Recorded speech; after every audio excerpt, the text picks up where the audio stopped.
Okay, good evening. It's just a little after 7 o'clock, and I'll call the October 23rd Conservation Commission meeting to order. We have a couple of people absent tonight. I'm Joe Lynch, and I will be chairing the meeting in the absence of our chairman and vice chairman. First order of business is pledge allegiance to the flag. Pledge allegiance to the flag of the United States of America and to the republic for which it stands, one nation, under God, indivisible, with liberty and justice for all. Okay, thank you. Next order of business is review of the approval of minutes. Did anybody have an opportunity to look at the minutes from the October 9th meeting?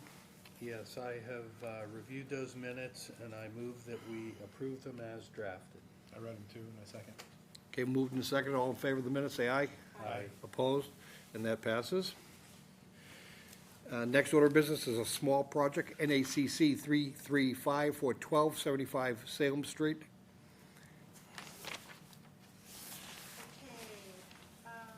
Homeowner's here, but I'll give a brief overview, and if you have questions for him, you can answer. So this is a bit of a square peg trying to go into a round hole. It's an unusual project. I didn't really how to categorize it, but basically the applicant is looking to establish an area of artificial turf at the side of the house for his dog, so that the dog can stop destroying the backyard when it has to go to the bathroom. So they're proposing a 16 by 21 area at the side of the house, which is very shady and almost impossible to grow grass or any ground cover. So it's basically always dirt. So it's an erosion problem as well. Project entails laying down a single tier of blocks and side pavers, import of loam to level the area, install a layer of pea stone. On top of that goes a weed barrier, and then on top of that goes the artificial turf grass. The owner did start with the perimeter blocks and realized that he needed help from a contractor. Contractor came on site and told him to stop and talk to me because he knew there was, it was probably a little too close to the wetlands for comfort. He did stop. So I went out there, did some measurements, and based on the as-built plan, it could be 37 feet, but honestly, I think it's probably a little bit farther away based on vegetation and soil. So my guess is that it's more like 43 or 45 feet. So, I mean, part of it is still in the 50. So it's not really a true patio, and it's not really a true retaining wall, so it's a weird project that I thought we would entertain under a category L as other. So that's that in a nutshell. The homeowner's here if you have questions. I'll give you a quick opportunity to just summarize what Amy has not explained to us, and from there we can go around and ask questions. So go ahead. Sure, yeah, so we're looking just to put some artificial turf so the dog doesn't kill the back grass. We got a puppy, he's killing me, killing the grass more importantly. So yeah, we can't get grass to grow on that side anyway. I can't tell you how much money I've put into grass seed there, but it's just constantly shade. So we thought we would use that area and make a little spot for the dog to go. It is a little bit of leveling. It's on a slight incline, and it's a small dog. So just a little bit, we have to add the pea stone anyway in order to put the grass on there. So we just add a little bit more on one side and level it out. And the blocks that she mentioned, it's just one level with a cap, so 9 inches. So it's not a retaining wall or anything. Thank you. Marissa? So I've seen these function really well at multifamily units and everything like that. So I don't have any issues with it. My one thing I would say is if it hasn't rained in a while, just make sure to hose it off every once in a while. Oh, yeah, it's gonna stink, right? Yeah. I've seen that happen. Yeah, my question's about Will water sink into the ground through the artificial grass and the weed blocking barrier? Yeah, the artificial grass is pet stain free and has the larger holes for everything to sink into, so it's not like a football field type thing where it's thicker mesh, it's Yeah. looser for the dogs, yeah, and for things to sink in. Yeah, we'd rather not have any runoff. We'd rather it percolate into the course, ground yeah. across the area, so no other questions for me. I mean, it's Brad? expensive erosion control matting, which is what we would want in areas where we can't get grass to grow, so I'm good. All set. In the packet, we have 3 sketches, 2 of which say 18 by 24, and the third of which says 21 by 16. We'll go by the 11 by 17 because I did actual measurements, so it is 16 by 21. Yeah, that was It's at the 16 by time- 29. So these are the other ones, and so whatever permit we issue, we will negate, simply void out the other. That's what the picture is behind you, that's what you see right there. At the time, I guessed 18 by 24, Okay. but my measurements are a little off, so. Is that open water, or is that just BVW in the back? BVW. BVW, so we're not worried about like MS4, pet waste, and nitrogen loading, and not worried about capturing and infiltrating? Forced wetland. Okay, all set. I'll entertain a motion if there are no more questions. So I recommended approving or finding that it qualifies under category L as other, and approve the project with just a post-construction site inspection to verify compliance. Motion made in second, all in favor say aye. Aye. Opposed? And there were none, okay, that passes. So All right. it's type L and the conditions, once we did a single Yes, motion, right? Yep, yep. The post, is that within a certain amount of time, or how do I? Just, once you're done, let me know. Okay. So I will issue the permit probably either this week or early next, and then once you get the permit, you can move forward. Let me know when you're done, and I'll come back out. Easy enough? All right, thank you so much, Okay. appreciate it. All right, thank you. Good luck with the puppy. And moving on to the next order of business of the notices of intent. We have 4 before us, but 3 are continued, so I'm going to read the continuances just to get the motions made and to make them formally continued. 242-1894 for Turnpike Street, Mass Electric Project.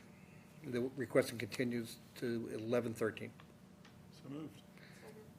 We can do this together, one motion. I have a feeling they're all going to Yeah. pass. Great. 242-1900, that's for Great Pond Road, Tona. What's that? Town of North Andover. Town of Andover, that's the, The town's boat launch. that's about, that's also requesting continuance to the 13th.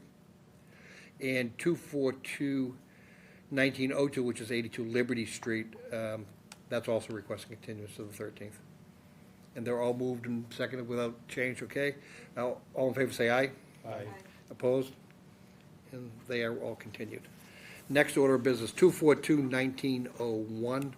It's 1250 Osgood Street, and I understand that Brad has a statement he needs to make because the firm that he works for maybe represents this entity, but he himself has not been involved in it. For this notice of intent, 1250 Osgood Street, as a member of the North Andover Conservation Commission, I am making a disclosure pursuant to MGL Chapter 268A, Section 23B3, to disclose my relationship to the town's peer review firm, TEC, to dispel the appearance of a conflict of interest.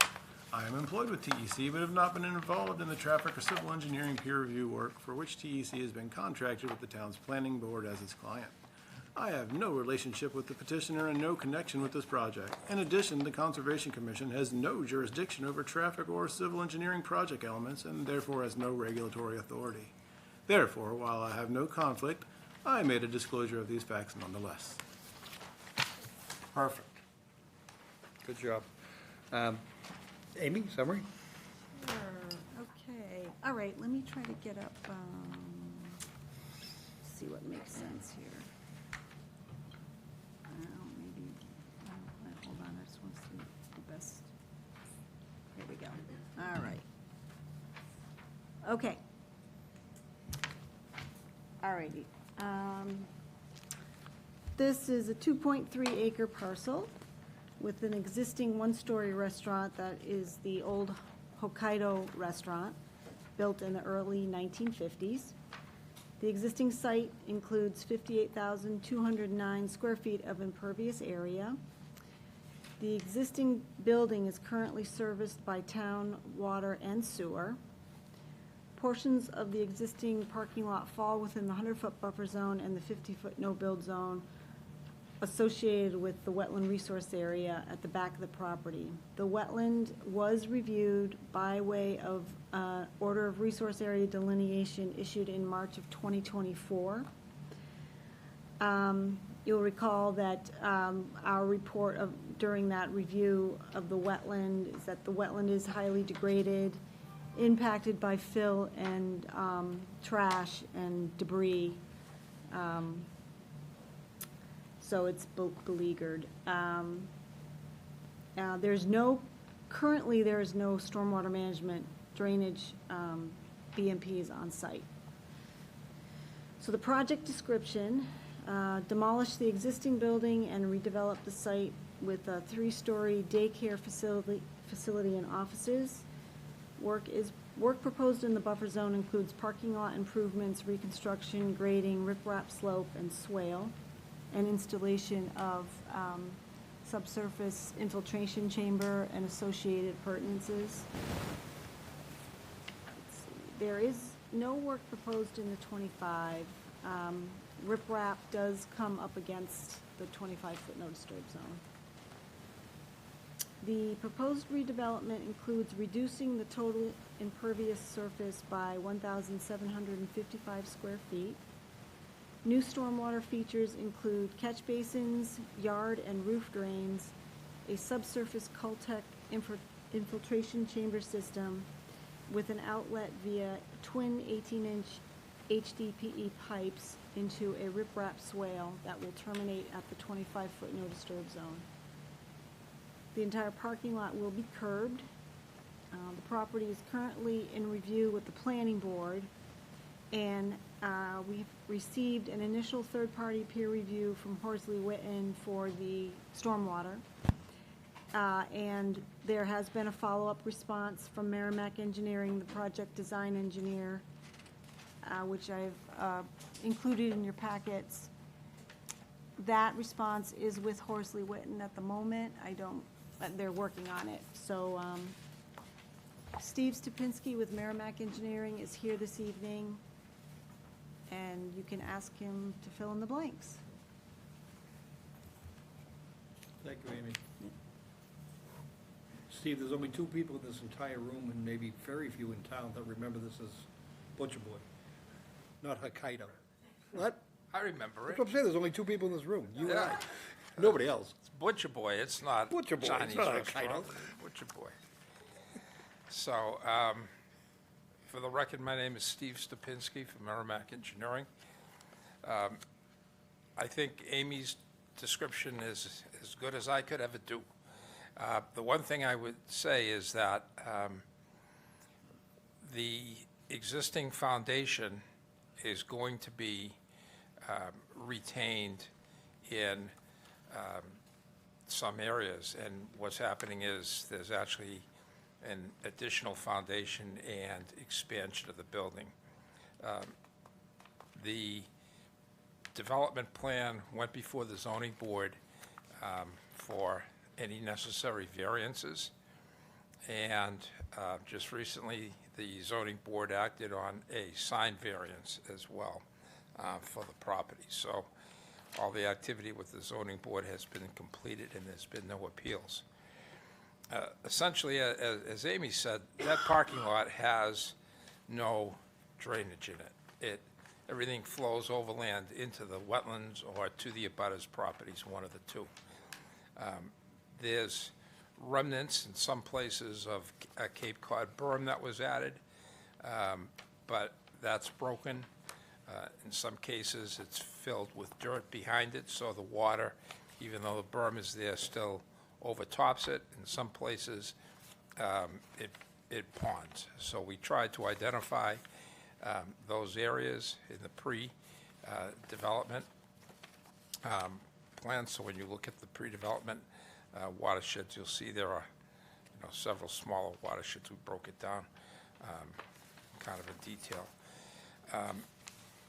The plan was to add additional paving to expand the parking lot, to improve the circulation, because right now, you have two very large curb cuts that come off of 125.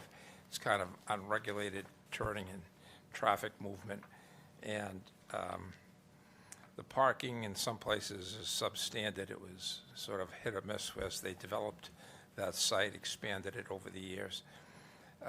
So we're making it regular, we're making it compliant with zoning.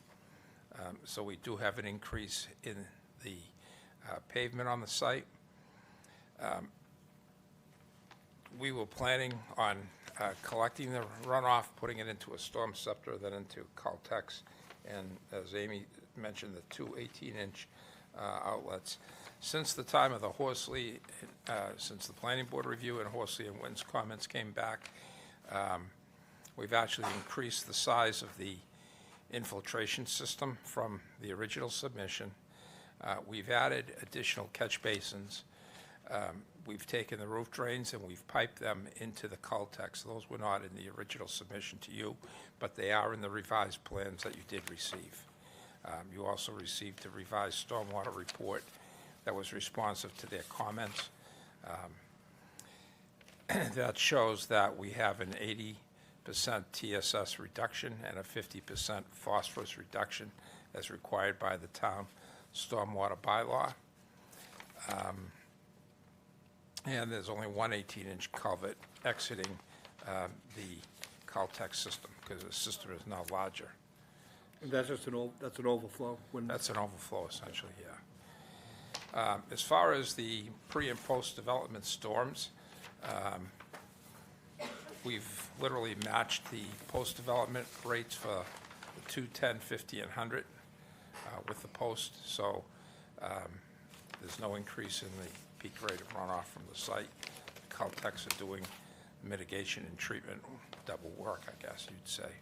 And the basins have deep sumps with oil and gas traps as well, where, like I said, there was none before. The roof drains off of the building that were there previously just ran overland on the parking lot and to the wetlands. Now everything will be piped into the Caltex system, including the playground, which will be located on the right, one of the playgrounds, which will be located on the right-hand side of the building. So those are the changes essentially from the Horsley-Witten program, review comments. So in general, the program's the same, the stormwater management has changed. Comments that we received from Tech in their review of the civil engineering involved additional erosion control and stabilization of the site. They made certain recommendations which we didn't think were necessary, but my client agreed to do them. And those are all shown on the revised plans as well. So that's where we are with both reviews, and we'll be going to the planning board, I guess, for site plan approval and waiting for, as Amy said, the next round of comments back from the two peer review consultants. Thank you. Marissa? So I think this will be a significant improvement over existing stormwater on the site. You mentioned that there was a storm scepter and that was removed from the design. Yeah, because we didn't actually need it for the TSS. We had, when we added the additional catch basins, Yep. and we created more post-development subwater sheds, the treatment train was such that we didn't need the storm scepter to get the 80% TSS. And we have that all, it's all in the calculations, and it's a TSS analysis. So you need in it the for report. pre-treatment, Yes. for 44% pre-treatment. Well, I think it turns out that with the Caltex, we get treatment itself. When we add everything up, it comes out to, like, I think 82% without the storm scepter. That's the whole train, Right. but you need 44% before it goes to the, Well, this is This is actually a redevelopment, so under the redevelopment, we wouldn't need it. Under the stormwater bylaw. Also revise their infiltration rates to .17, which doesn't need the rapid infiltration 44. I don't But it's believe. discharging to isn't it ORW? Oh, No? of course. Plain old BBW. Oh, okay. Yeah, it's, Open water. oh, yeah, it's not. Yeah, it It's includes not. BB. Okay, I read that wrong. Okay.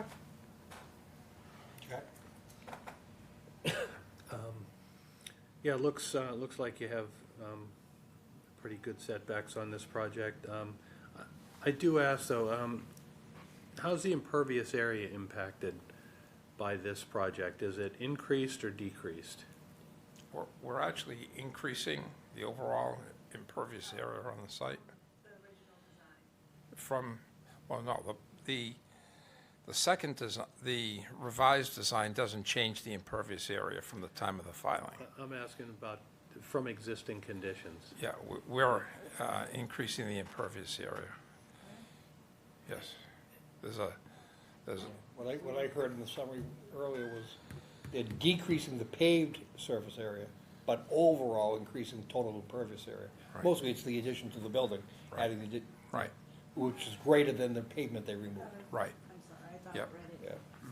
it in Horsley Witten's report, but. And we have, the thing is, we have the large landscaping area in the back and the islands on the side, that all adds into it, where there's none right now. Yep. Okay, stormwater review still in progress. I have no other questions. No questions? Brett? Where's your dumpster pad going? I'm sorry, what's that? Where's the dumpster going? The left rear corner of the building, Ah, that's what that pull-off is right there? the left rear corner, there's a dumpster pad Yeah. with 2 rollouts. Great. Just want to make sure it wasn't out back right by the line. No, I think I'm all set. Obviously barring the stormwater review.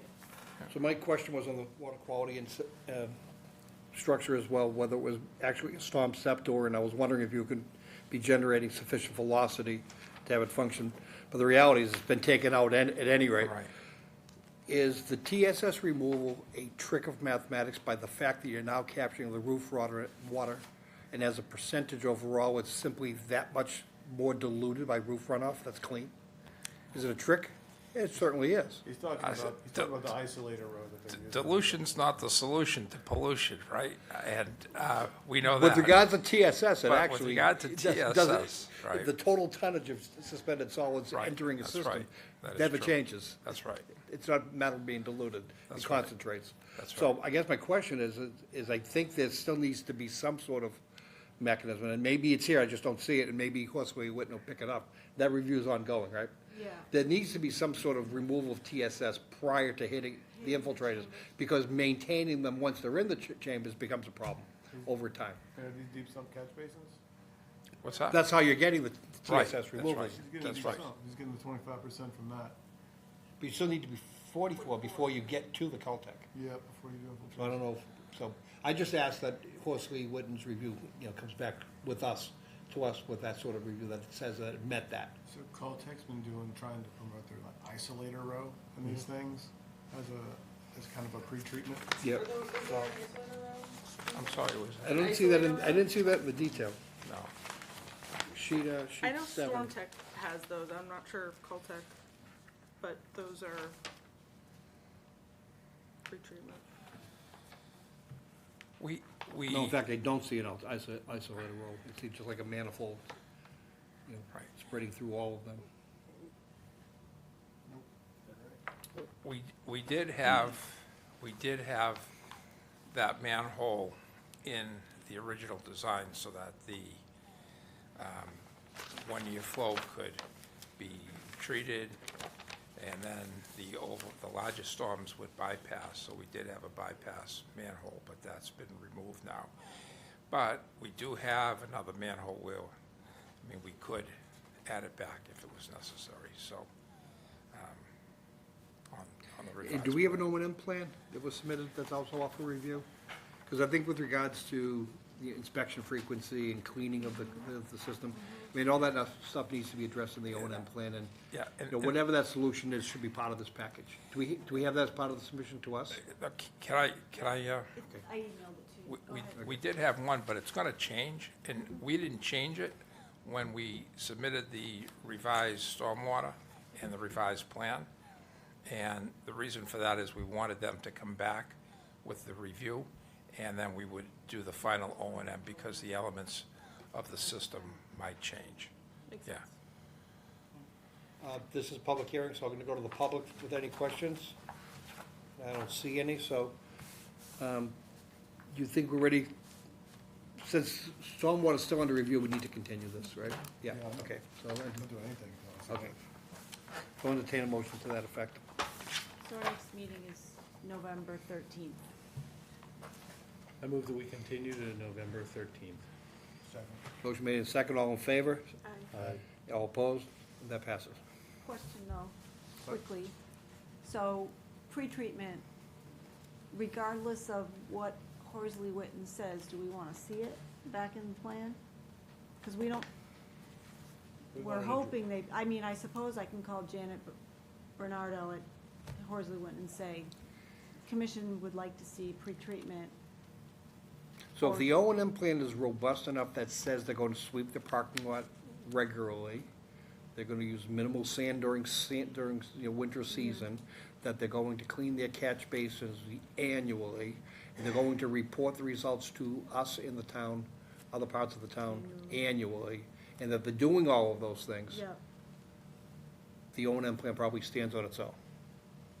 Now, what I don't know is that, if that regulation of the 44% TSS removal before it's a Caltech, I guess I haven't seen the calculation to show that they got that just before it went in. It's not gonna meet that before it gets in, because it's only 25% for a catch basin. For each catch basin, they're not additive. Yeah, it's just the train, and that's a requirement of the 10 stormwater regulations, so technically, I don't think we could issue a permit unless it, even under redevelopment. well, there's a portion of the site that has new pavement. Gotcha. So, Okay, yeah. okay, You don't qualify for. Regardless of redevelopment, under the stormwater under stormwater regs, yeah, it exceeds the 58,000 square foot threshold for NIPD's, and they actually have to yeah, meet that. So, you know, we can require, in fact, let's simply require that they put a okay. water quality structure in before the Caltech trailer. We could just require that they meet the 44%, and they can, Tell us how they're gonna do it. yeah, however they choose. And they're still answering questions about if it qualifies as a redevelopment to the peer review, so I don't think that conversation's over. Okay. So we want Horsley Written to address that issue in their response that they're developing right now. Yes. Okay. Steve? I don't want to speak like I'm an expert with your town bylaws, but I think this site meets the requirement for a 50% reduction in TSS, I think, under the stormwater bylaw. But again, I'm not sure. Because of the area, maybe it goes beyond it, like you said. That I'm not sure of, but I know that Because it's disturbance. otherwise, Ostensibly, it's disturbance of more than an acre, so therefore it now kicks into the federal requirements, and which out trump the DEP and our bylaw. okay, So so, it's falling under NIPD's at this point, and that's what kicks it in.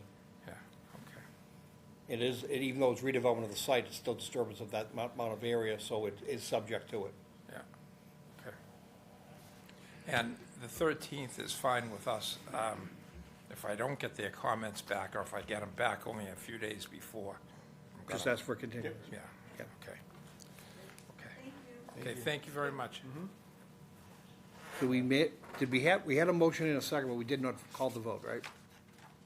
We did, we We did? voted and Then why did voted I let to him talk? continue. Oh, okay. Because you saw clarification on what the, all right, yeah. Very good. Maybe we could, just skip around and go to public comment under old new business, just to save from waiting around. Sure. Not- I don't know how you feel about that.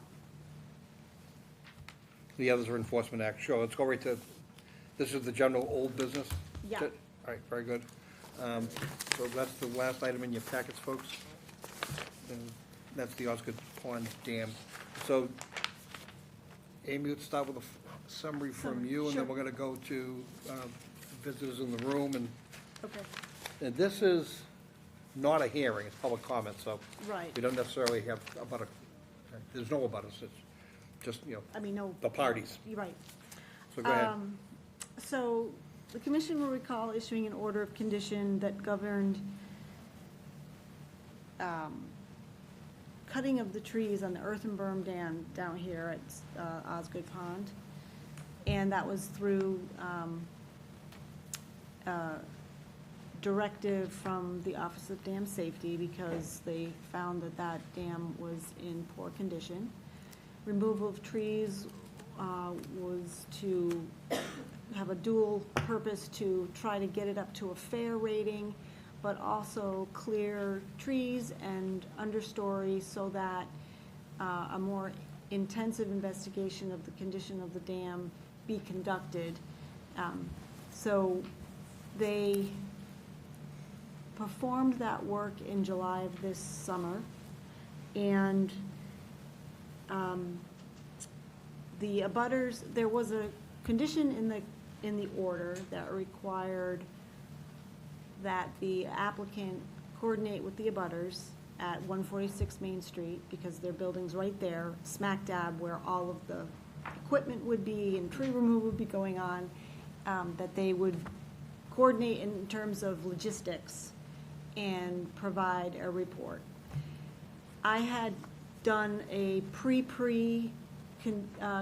construction meeting with the applicant and their engineer and their chosen contractor.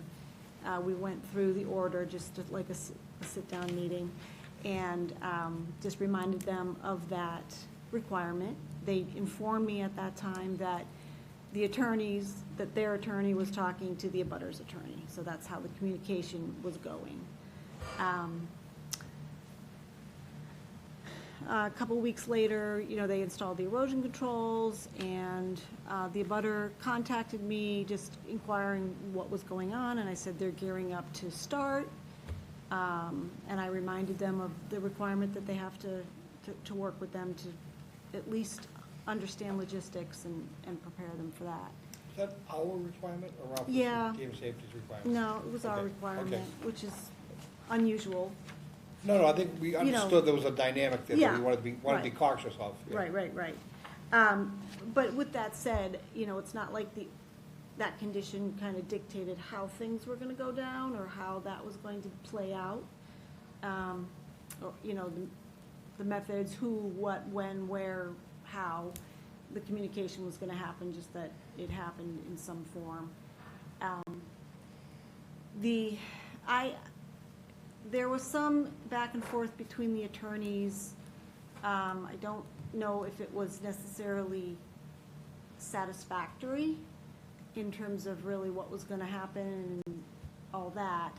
So I actually insisted that the applicant or the contractor meet face-to-face with the abutters, which they did do. And I think that was above and beyond what our order said to do, but I just thought, it just seemed like common sense that you'd want a face-to-face meeting with the contractor who was gonna run the show. That did happen. The abutter had issues that I didn't think were germane to the Conservation Commission, or that I had authority to twist the applicant's arm to provide. Work did start. Unfortunately, the tree company, through their work, allegedly damaged an HVAC unit at the side of the abutter's stone building. And they have been making observations about part of the work was cut the trees and paint them with a retardant so that they don't sprout or regrowth is, tampered down. There is some resprouting of some of the stumps out there. We required in this order for a native seed mix to be spread on, after all the work was done. And it's taking on one side for the most part, on the abutter side. It is growing into the footprint of the work that they did for their sewer connection. And I think the abutters are concerned about the look of it. It's, it's not a nicely mowed grassy area anymore. I think they're trying to attract some tenants, who've made comments about that. And let's see, there was a tree that I believe it was from the cutting that fell into the wetland and wasn't taken out. Our order did say that, cut trees and debris wouldn't be deposited in the wetland. For the most part, that didn't happen. It's just this one fallen tree that is there. One that fell naturally, or one that, I product think of them it felling was it? cut. It was cut. And so, I don't know why they didn't address that one, but, so that's sort of a nutshell. The abutters are here, and they're just looking for, I guess, a platform to express their grievances. And in terms of their letter that they provided in the outline, I think the only directed question that I could glean from it was the mowing of the area where it used to be grass. Now it's just like a bunch of weeds or native wildflowers and grasses. So, but that's sort of a nutshell from Okay. the best I can do.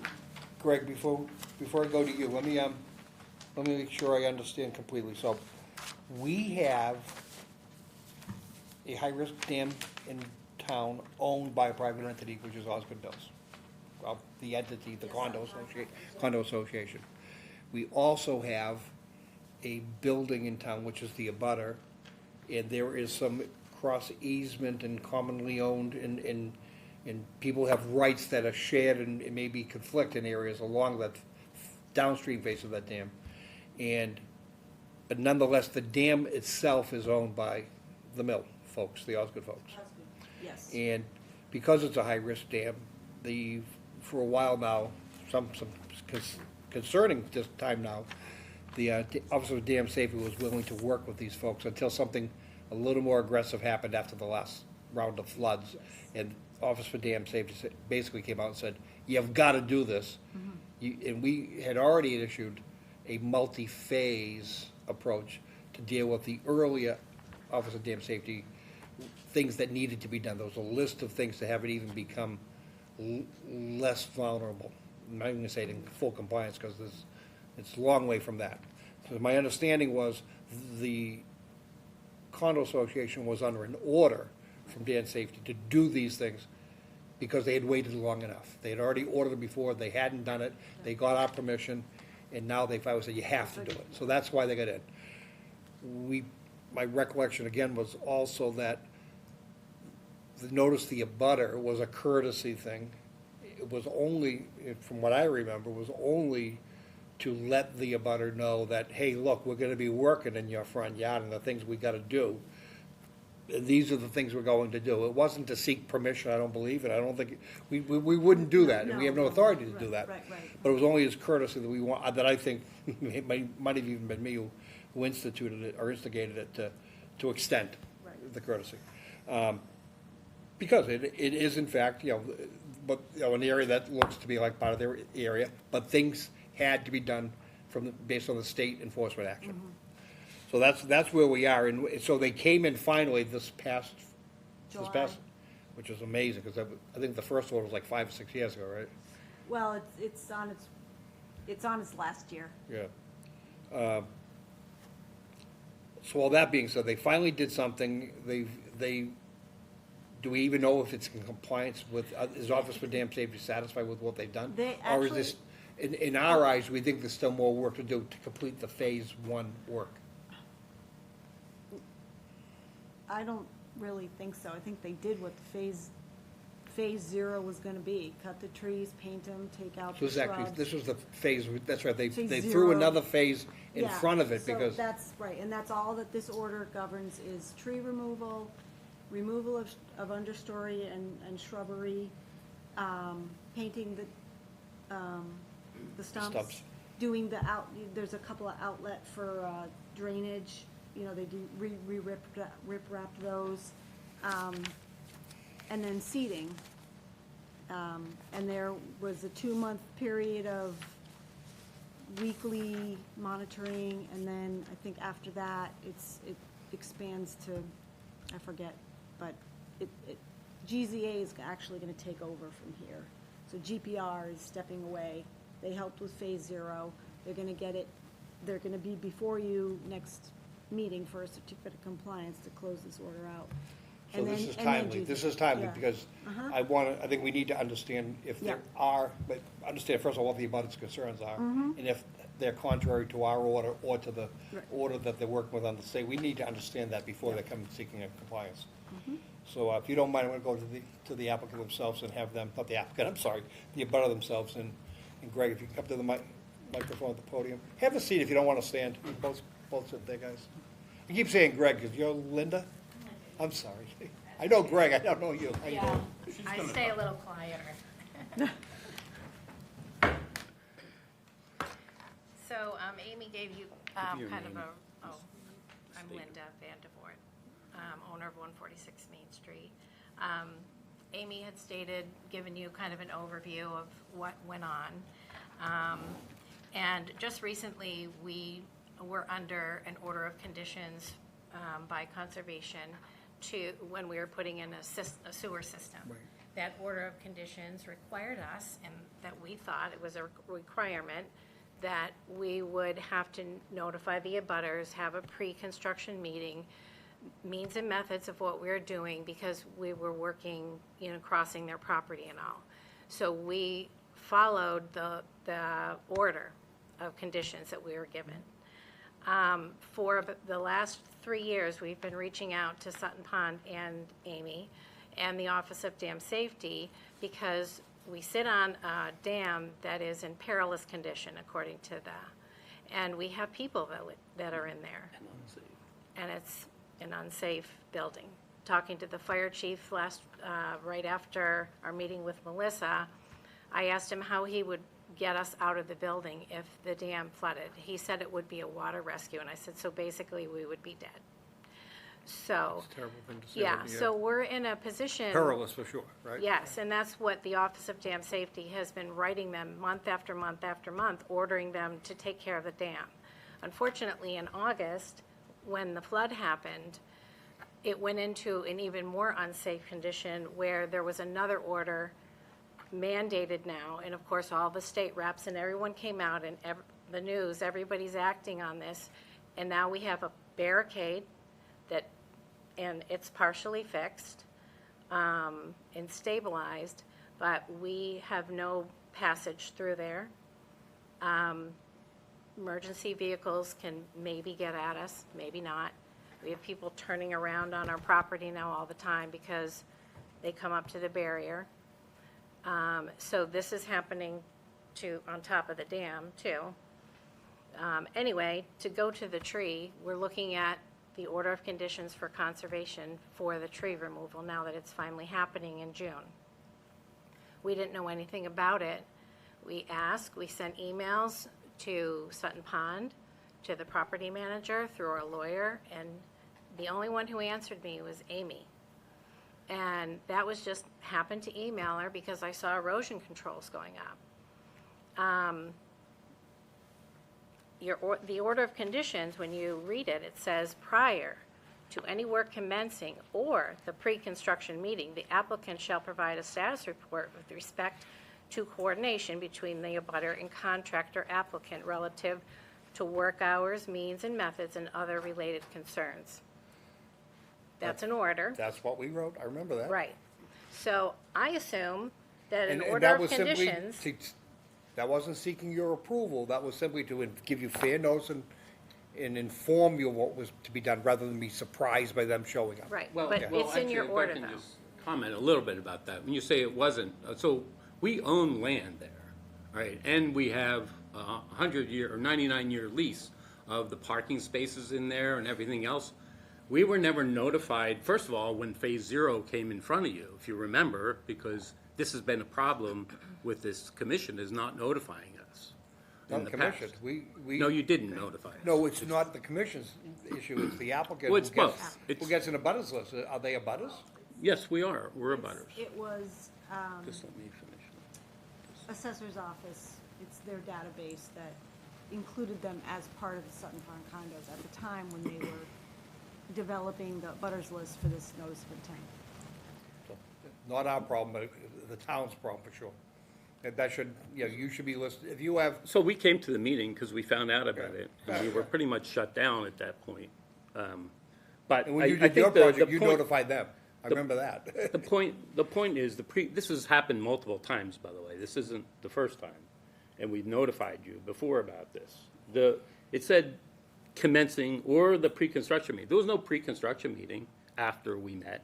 In fact, when we met with Mr., was it Galente from T Ford, he pretty much just blew smoke up our butts, frankly.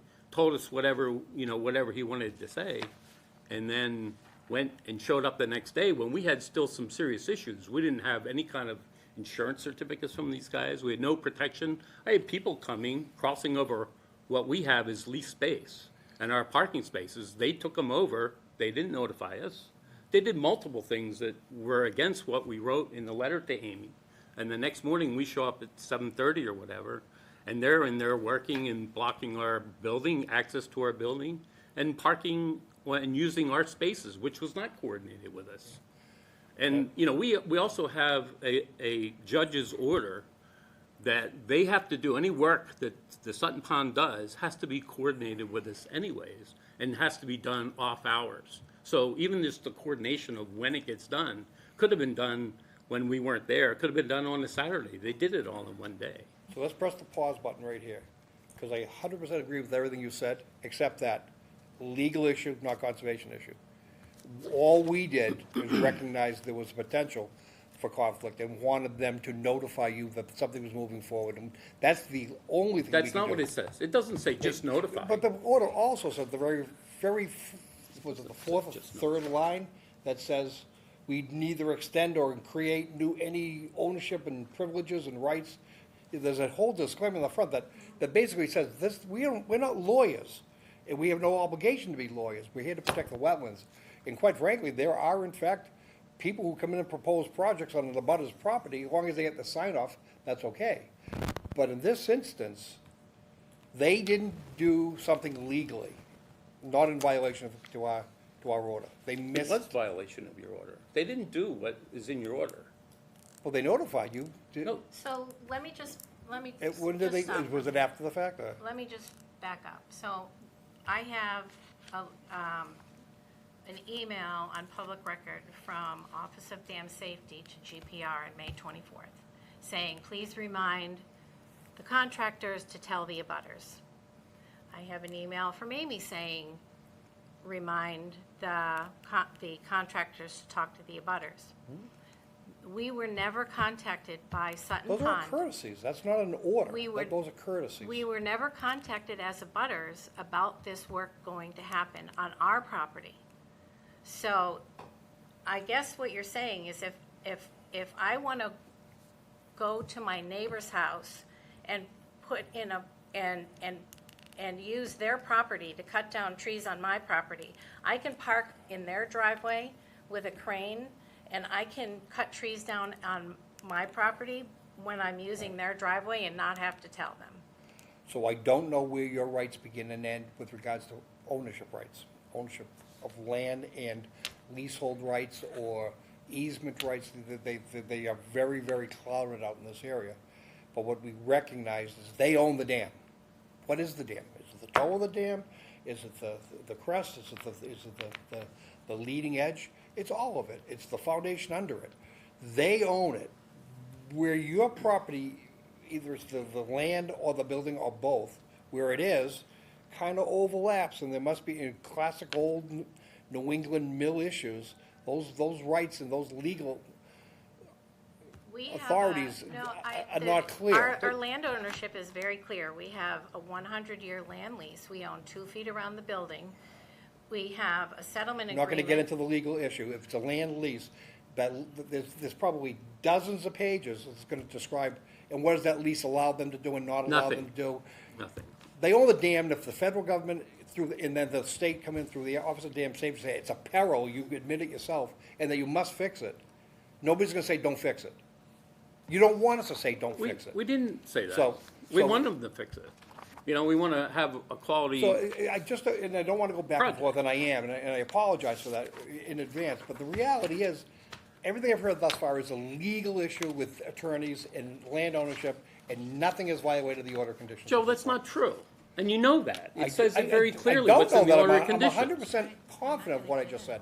Well, you're I- wrong. It says very clearly in there, it's not just a notice. It doesn't require a notice. It says coordination, right? Coordination is not just notice, So what do right? you want us to do? What do you want us to do at this point? What's the remedy? Well, first So, of all, we one- have issues where we have damages, first of all. There's right? No denying that, when you chase them, I can't believe it's, since July, it hasn't been done yet. I don't know when, they this is- damage your this is a property, they hit a continuing car, you problem. wouldn't, your insurance company would be on it if it was a car that got hit. I just can't understand, Yeah, that's he's not a just being an conservation issue. It's not a conservation issue, if you got damages, if they drop a tree on your building, you got damages, it's nothing to do with us. So that's another legal issue, so what's the next item? Is it the fact that they didn't reach out to you before they actually started? Or is it the fact that we then did inspections, or we did a meeting without realizing they hadn't talked to you? Or did we realize they hadn't talked to them? You said you had representation through the attorney, that the attorneys have been talking. That's not true. We Well, don't we have agree that with what she representation. What do you said. expect us to do? We don't agree with what she said, because there was no, Then take it up with your attorney and their attorney, because that's not us either. Because we were told at a pre-construction meeting that the attorneys had talked repeatedly. So so we've, in the best of good faith, there we was no good believe faith that there. that one There's no condition. good faith. Let's be clear. There's no good faith. I'm not gonna There. keep doing this, Yeah, Greg. I'm leaving too. That's good. You guys suck. Excellent. I apologize, Joe, for my husband lashing out. No, It's very I've known Greg for frustrating. 35 years, don't worry about it. It's very frustrating for us when we're sitting, when we're, yourself talk, but you know what? The reality is, it didn't say that it was just notification, it was coordination.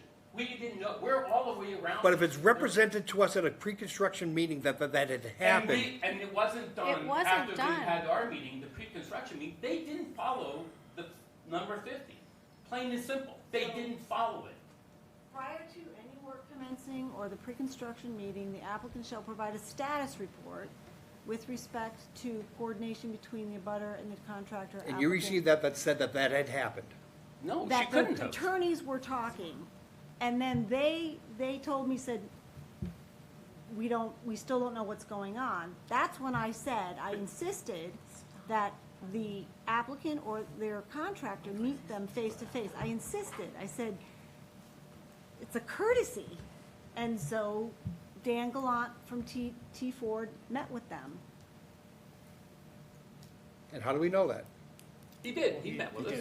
Yeah. He met with us So the day before, and we told him that they weren't ready to go because we didn't have things in place that would give us security for our safety, for access on our property, for parking. They had nothing. They just came in and essentially just took over our rights. I don't see that as a town matter or conservation matter. I No, you wouldn't see it. apologize, I really don't. Am I missing something? Jack remembers the project. What I'm seeing is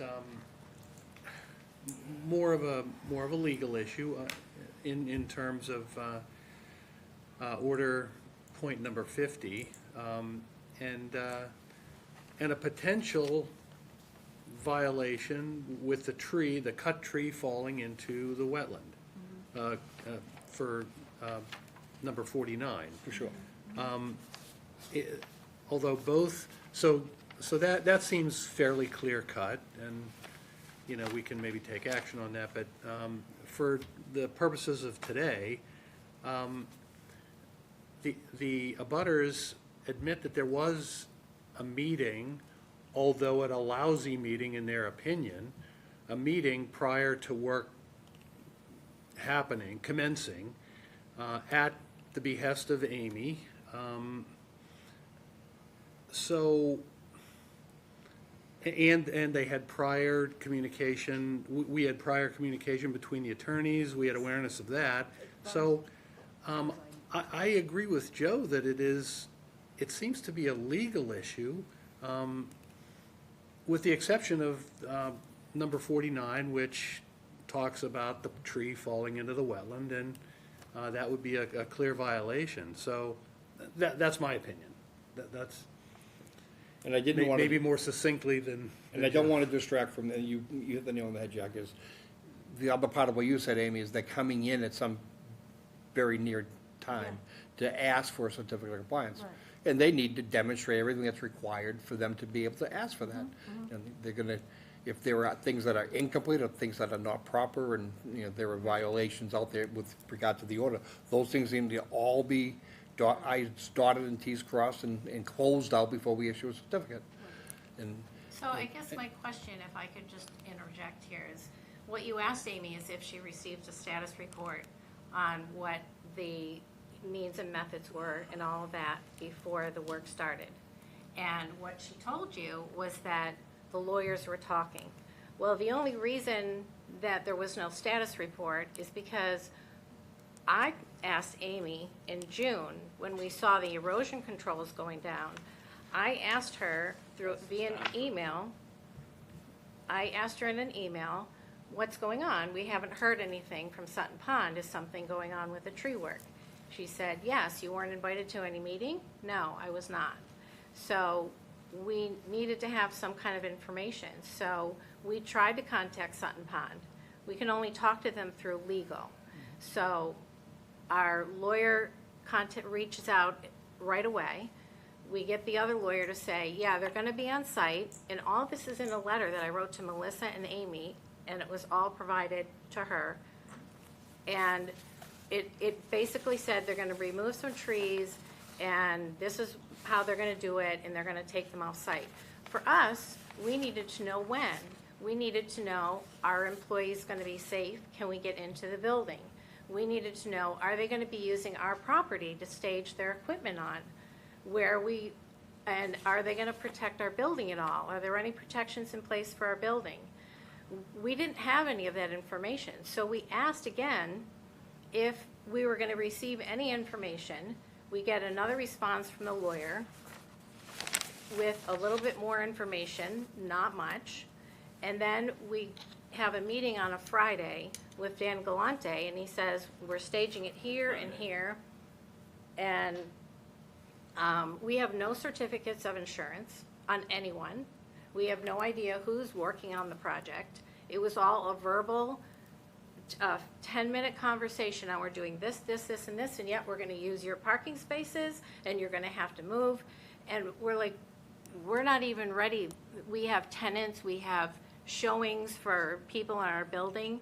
We had no status report. We had nothing from anyone except a few little blips from 2 lawyers and then from Dan Galante. And we wrote this letter to Amy and Dan Galante that day, an hour later, and said, we have issues with what's happening. We need to know how things are going to be protected. We have no certificates of insurance. On Monday morning, they were on our property, and it's very easy to show what our property is and what theirs. It's not a big, long document. It's our building, 2 feet around it, and the parking space is out front. It's pretty easy to know what our property is. Dan Galante had some other plan that wasn't even showing our property and said, this is their Sutton Pond's property. He did not tell the truth to the tree company or the police that came out. He showed them something that was fraudulent, so the police couldn't do anything. Nope, I can't prove it. She couldn't do anything. She came out. we're pleading for people while they're knocking trees down, have nothing covered, and our whole place is taped off. We have no access, nothing. So I don't understand, and then they do go spread all kinds of seed mix and everything all over stuff that we were required to put down that was completely different. Twice. Nope, it needs to be grass, it needs to be put down. We followed the order of conditions from you guys.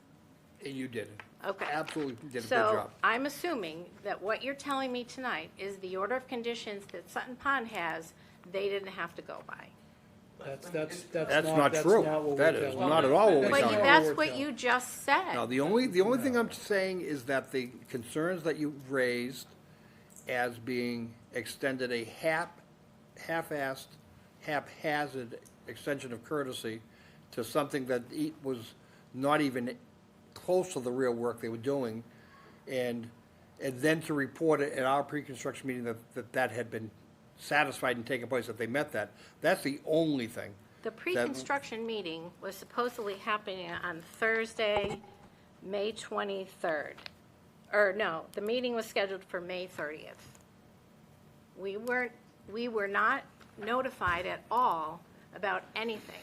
So there's no way that And they did the work in conservation July? could have known. Or they finished it in July. June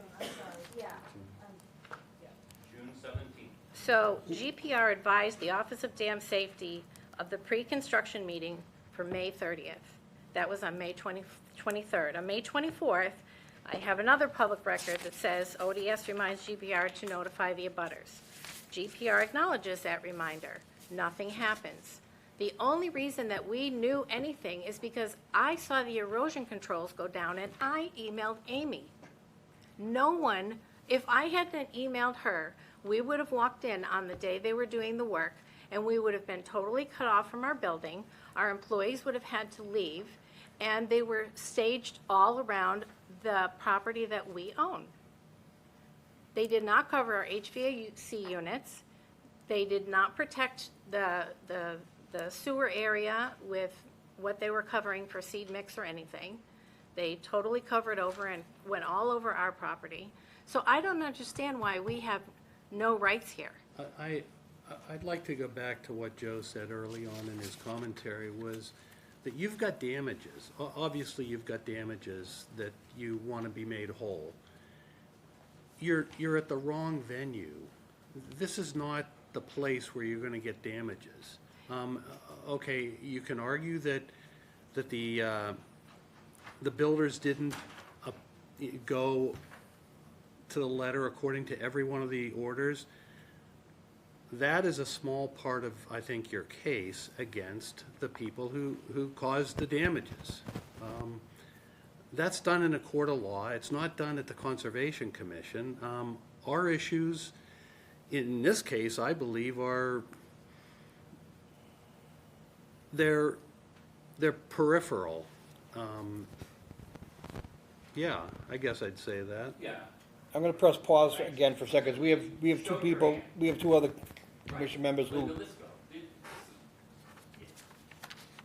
you guys you know enough about this particular project and the circumstances here, but Jack and I have been leading the charge in this, and it's unfortunate that we have the knowledge of it. Yeah, I mean, I kind of just defer to you for having the background. It sounds like a very complicated site boundary ownership issue, and, you know, unfortunately, we just don't have the jurisdiction. So if someone violates this order, then you guys don't have any recourse We to do. give, We like, do, but are you going to be able to give them their certificate of completion on this project? So the that's certificate of coming up completion says soon. that the project is substantially complete in accordance with the order conditions. That's what they're getting. And because nothing is precise and nothing's to the letter of the law. And if it was a bureaucratic or an administrative item, like you must record the plan in the order at the registry of deeds prior to starting work, and they didn't. And we find that out before we say, go record it now. After the fact, no big deal, you didn't do it before you started. So what do you say? undo everything you just did, go record it and come back and do it again? No, so you simply take it out of sequence. So the reality is, what happened here? What happened here is by them not extending the courtesy that we asked them to do, regretting that we even put it in there, but because we asked them to do that, we didn't, and they didn't do it adequately or sufficiently or thoroughly or concluded it to any reasonable means. That's not what our order said. Tell them we're coming. And everything else because of that warning is we need certificates of insurance, we need all the things that they would like to have as for their protection as an abutter would have been the mechanism of that initial introduction that could start that conversation. We have nothing to do with that conversation. All we asked was let them know you're coming. That's all that order says. And the fact that they didn't do it and have done all the work, and if we get them to clean up everything and the planting is exactly per plan and the tree is out of the year, everything is fully physically in compliance and everything that needs to be recorded is recorded, but they missed a couple of steps that people aren't quite satisfied with, it's substantially compliant. And we would probably consider it. But I'm hearing there are still things that aren't done out there yet. And we just need to be sure before they come in, which we always are. If there are things that need to be done that haven't been done, you need to do it before you request a certificate. If you request it and you're not in compliance, we'll continue it a couple of times, and then we could theoretically, if no cooperation, we can deny it. But we're not there yet. We don't even know when they're coming in. They do have to probably. They're shooting for the November 13th. They do have to get it before, because they do have another phase coming, probably. Right. So they need to get this one closed out. Do they have to file an NOI for each phase? Hmm? Are they gonna file an NOI for each phase? The way we, yes, the first NOI was for everything, but it was an Make overview. sure that they're included as the abutters on any NOI packages? Yes. Yes. They don't need any more surprises. But generally, I mean, I agree, what does mitigation look like here? We can't make them go back in time and have a meeting. We can get them for the tree, but it's really the only. And we're gonna get it for everything are, that's, yeah. every physical thing that's not done that needs to be done, or anything that's unstable needs to be stable, and everything that we would expect for the finished physical project to look like would need to be done in order for us to consider it. So would you And- consider all the trees that are regrowing, that is an issue? Because they didn't paint all the trees, so No, we every didn't say, single tree. we didn't say they shall not regrow. That's up to the Office of Dam Safety to But if they say. didn't paint, then yes. They did paint. I mean, I was there when they were painting. Did I watch every single stump get painted? No. Was that a It's not our job, that's Office of Yes. Dam Safety's job. They're Yeah, I mean, remediating that a was- high hazard dam. Right. That's got nothing to do with us. Yeah, so, Office for Dam Safety said, you shall do X, Y, and Z. The engineers told us, Office for Dam Safety told us we need to do X, Y, and Z. And we said, we gave them permission. And when you do X, Y, and Z, you gotta make sure you don't disturb the wetland. And if you do, you gotta restore it when you're done. That's all we said. We didn't say that, the tree that you cut down didn't resprout, nothing to do with us. There's a bigger issue out Yeah, I there, mean, there's yeah. bigger And we issue would- out there than I paint get and. it. It's more of an ODS requirement than it is. What we have is, we have now the cut painting. trees, and these are just the small ones, they haven't gotten the big ones yet. But you have the root network that's in an earthen dam, and as those trees are done and cut and painted, and as those roots rot out, you've opened up a flow net through that Yeah. dirt, and you've got a higher potential for damage on that dam. So, painting of stumps and sprouting of trees is not our issue, it's the dam safety officer's issue, and it's up to them to And make. I did bring it to their attention, in an email, and I think it's part of your packets. I CC'd ODS and I said, we're seeing resprouting of the stumps, is that an issue? I mean, maybe not our issue, but is it, I mean, ODS was CC'd on that, they saw it. The project engineer spoke with GZA, responded, and it's, to retard regrowth, but I don't think you'd ever get it perfect with every The stump sad thing is, anyway, is in my career, I've managed 5 major flood control dams, and I know exactly what should have been done on a regular basis as far as routine maintenance. And cutting the stumps and painting isn't the answer. The Right. order that ODS says, you shall stop all vegetation and saplings from growing on that dam, means you have to go out there and cut them continually. You're right. Not our issue. If you cut them when they're saplings, you go out there with pruners, Right. it's not even, they don't even have to file with us. But that's what that order ultimately probably says coming out of the state. Did you have an issue about mowing of the grass? Did you- Well, a question? in or- the rear of the building, where we replaced our sewer, we were required to plant grass there. And also grass up the hill and then across the street where we put in the manhole cover.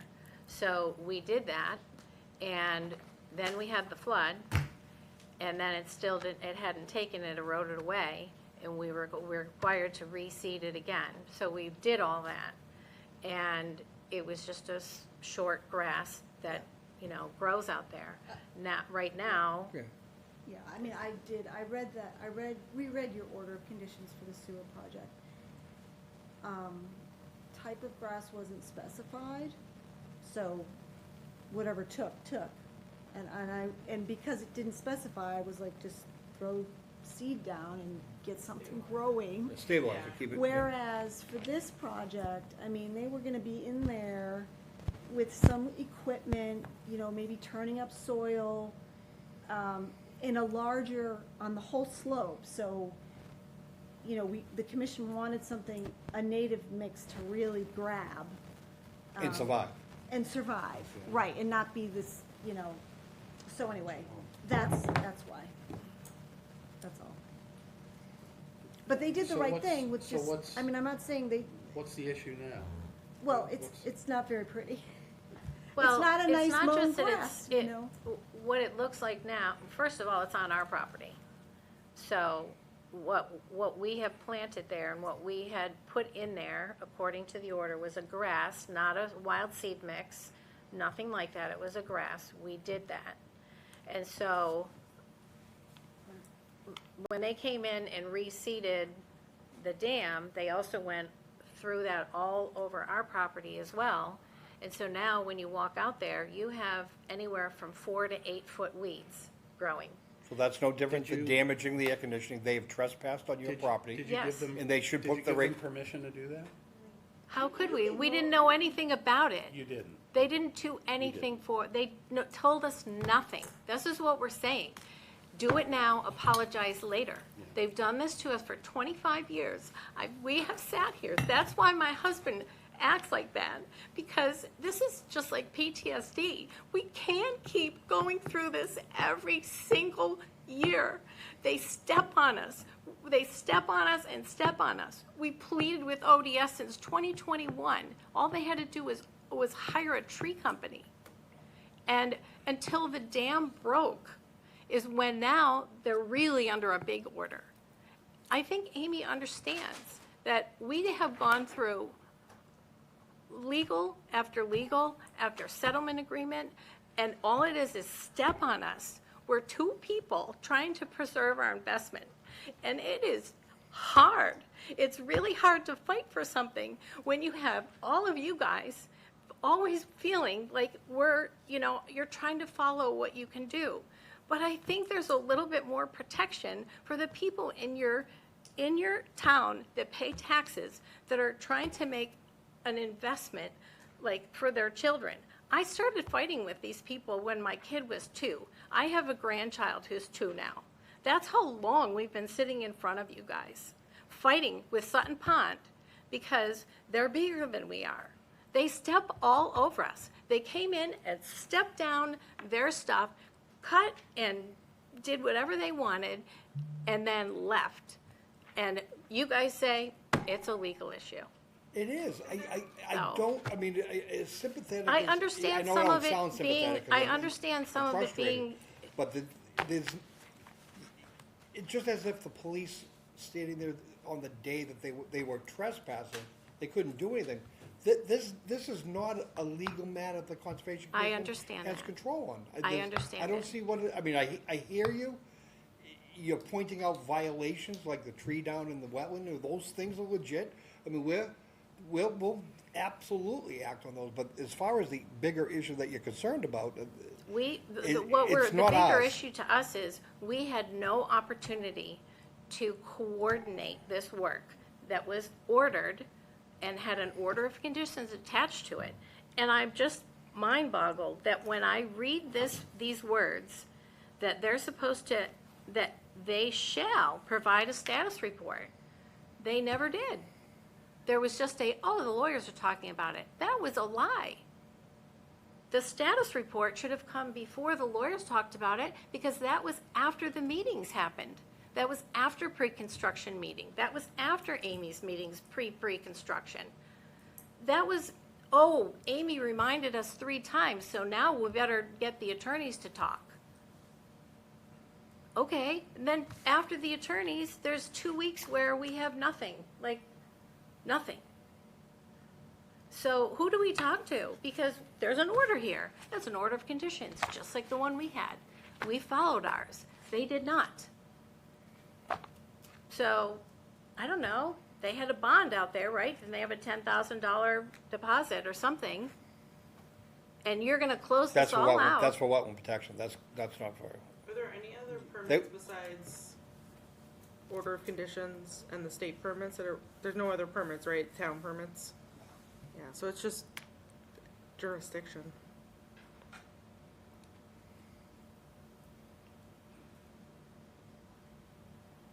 But like you said, Joe, it is timely in terms of understanding the abutters issues, and, you know, when we come to consider a certificate of compliance request, you know, having raised these issues and putting them into focus, it's timely right now for that. And it could be that they don't get their COC, because there's some things out there that, you know. and I think it's appropriate, we certainly have no teeth in it, but it's appropriate for some little saber rattling too, is if you've heard that they're coming in requesting a They're certificate, in, yeah, they're. then Yeah. you say to them, you better be prepared to answer questions Yep, about why you didn't, yep, you know, do certain things, because we have a lot of concerns. right. And Yep. you know, tell us what you've done and what you're gonna do, and you better be absolutely ready for everything else. Right, I mean, Yep. we can't enforce it. But saber rattling is, you know, Right. that be prepared to talk about it and answer right, it. right, It's fair game. right. So the things you can enforce are taking care of our property, so it doesn't look like crap. I mean, you'd be free to. That's a trespass. I mean, if they Yeah. planted grass on your property without your knowledge, without your permission, and you don't like regardless of whether you don't like the product or not, they may have planted an absolutely beautiful grass there that is exactly what you want, but they did it without your property, they trespassed. That's their issue. And they did the fact that you trespass don't what- like the grass only underscores the importance of that trespass, that they gave you a product that was inferior, and you tell the owner, you need to fix that, because it's not part of our project. I mean, yeah, I mean, you could mow on your property. I'd have no problem with that, I mean. But if they, I'm But not it was- talking about mowing, I'm talking about they threw down an entire half football field of weeds. I know it's gonna grow in on the hill, but outside of those windows, the windows are right here. We can't get a tenant, because the tenant walks out and goes, this looks like just an overgrown wheat field out here. And we took the time to, that's on the brook side, you know, the yeah, raceway and side. it's our property there. That is our property Yeah, so that we that's- were ordered to put the grass in. Yeah, again, and I do have to move on, but the reality is you've got, to me, it sounds, you've got a rock-solid case of trespass. Yeah, ha ha. And damages, and like any other person, whether it was conservation issues or not, if your neighbor did something to their property and damaged yours by mistake, or somehow got onto your land and did something without your permission, you would follow the remedy through the court. That's why we were coming to Concom to say, if they had followed this order of conditions, we would have been able to work out with them where they were staging, when we were gonna get in there, when we could get out of there. Could you cover our HVAC units? We had no opportunity to do that, and when we did, I don't think and it was when we. I don't think it was your obligation to do any of that. That was their obligation to work that with you. You could just simply say, We you're did. not coming on my property. We tried. That's why we called Amy. That's why we called the police. That's why we said they're violating the order of conditions. They were supposed to advise us. We have nothing. So they're trespassing down there with the weeds and the grass, and you can maybe talk to them about that. They also trespassed by putting a crane on our property and taking their trees out. What's the difference? Trespass is trespass, and it's legal. Exactly. It's got nothing to do with us. Yeah, when you said you had the police there, what did he say about the trespass? Yeah. The contractor gave him a plan that wasn't correct, just threw something in front of him and said, yep, this is what we own, and he lied. Okay, I mean, that's a charge right there, isn't it? No, that was the police detail, I guess. He I wouldn't wasn't even there. take a I'm gonna guess it was report. the police detail that was on site, making some considerable money to make sure nobody drove down the road that was closed, and he was leaning against the sawhorse. talking and- about the detail. No, Yeah, he this was wasn't there. Greg called him. You We didn't called call him. a dispatcher and say, hey, they're trespassing my yard. Yes, They we sent did. it- And they sent a unit down? Yes. And we called Amy. You, Well, sir, Amy's not gonna be able to kick anybody out. I mean, if the police didn't do it, I mean, you know what? I know. We're just philosophizing now. The reality is, it's clearly a legal issue. And the things you point out with regards to this physical project, we are now in tune to. We would have been anyway, probably, but thank you for bringing it to our attention. And when they do come before us for a certificate of compliance, they better be ready if all the physical work. They've got to be. And I'm saying, rattle some sabers and tell Yeah, them, yeah. they need to be prepared to answer the question of why order such and such, I don't remember the number, why they, was it 31, 50. 50? Why it wasn't fully complied with. And will you also address the plantings then and the trespass there with their order and what they did? With the seed mix? Is that what you mean? Yeah, that needs Yeah, to I be mean- remedied. We That's don't not, fine people for trespass. No, that's here's what I'm going to say is that if it's work that was not shown on the plan, it was the area they disturbed, they went back and seeded it, right? Yeah, I mean, Yeah, they because just we threw wouldn't- seed down. Right, for- on just somebody else, for- so it's work I mean, outside of the boundary of the project that was Yeah. approved, therefore, they were in violation of doing additional work, and they were prepared for that too, and say, look, you have to restore that. The answer is you have to restore it. And until you restore it, the order's still open. I'm rehearsing for the next meeting, and I apologize for that. No, I know, well. But the reality is, if that work is within jurisdiction, and that whole backyard is jurisdiction, know. what I remember. Right, it is. If that's where this is seeded by way of trespass, that's work beyond what we would have Yeah. permitted, explain how you did that. And by the way, you have to restore it. I appreciate that.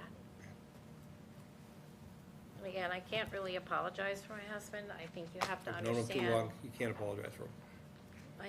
You have to just understand that this is my entire adult life sitting in front of you I people. understand. So, Thank you, I appreciate your patience. thank you, Amy. Yep, thanks. Is that your that your binder, binder? Linda? Is that your binder? Yeah. Okay, so I'll make sure. Okay, we're gonna Yeah, get back thanks. up to our regular agenda. We're on enforcement orders and violations, 242, 1273, 113 Bridges Lane. Alrighty, just wanted to give you an update that the removal of all the stone and the deck and boardwalk in the wetland and the stone and gravel were removed from the buffer zone. Plantings were installed, seed mix was installed. The post and rail fence was installed as per required, and now from here, so their deadlines were met, and from here, it's monitoring for 2 years. So I Okay. just wanted to give you an update. Very good, thank you of that. Okay. Any questions, folks? No. Okay, next update is gonna be on 49 Equestrian Drive. 49 Equestrian Drive, so we had some deadlines for this one as well.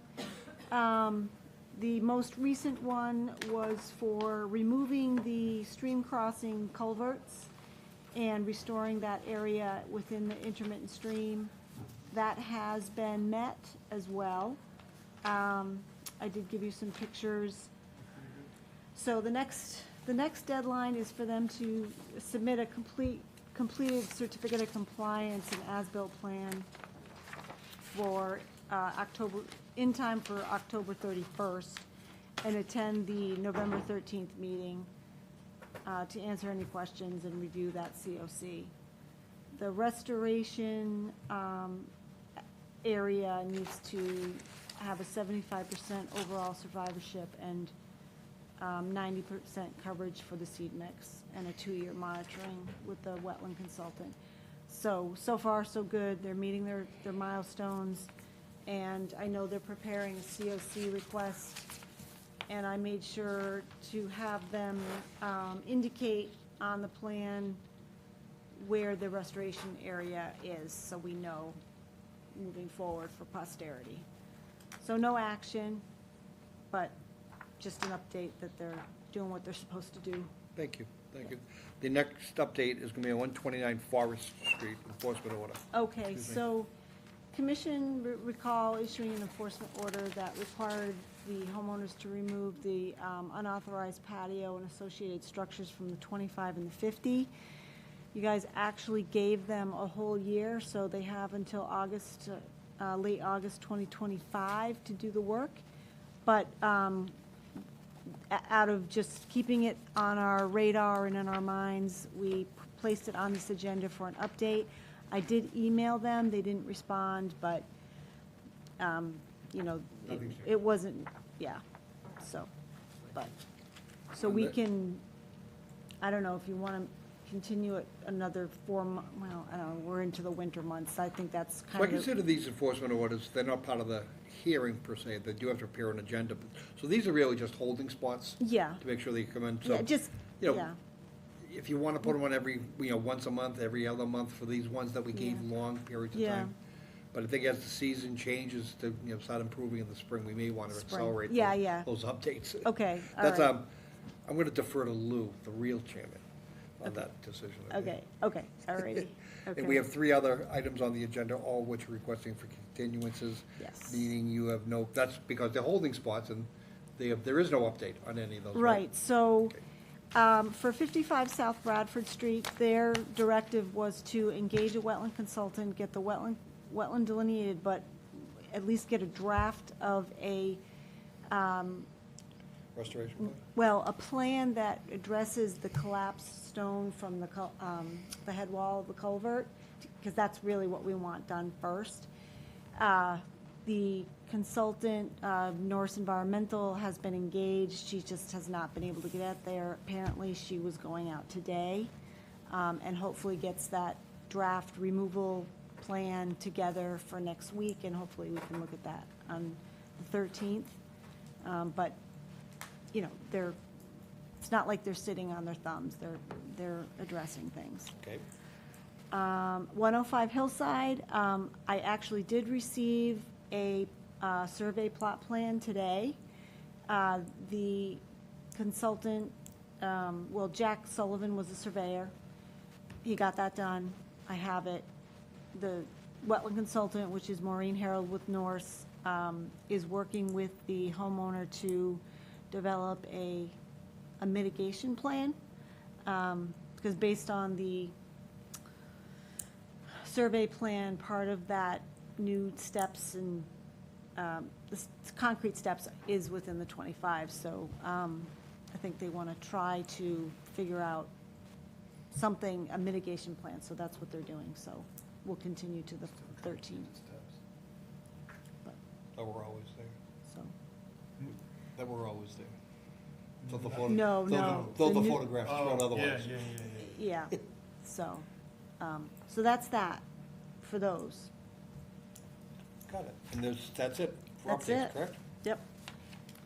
Any other business we'd like to bring up, or anybody have questions? No. Do we need to vote to continue those items? Yeah, vote to continue With date certain, or just? to the 13th for On that one, on the hillside?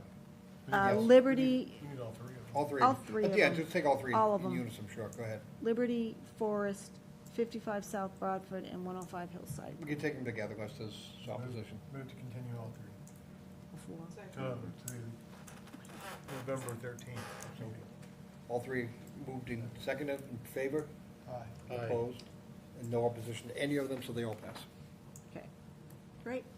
Motion to close meeting? Adjourn. Oh, second. Motion second, all in favor? Aye. Opposed? And that, All right, we we are are- adjourned. we're Thank you. adjourned.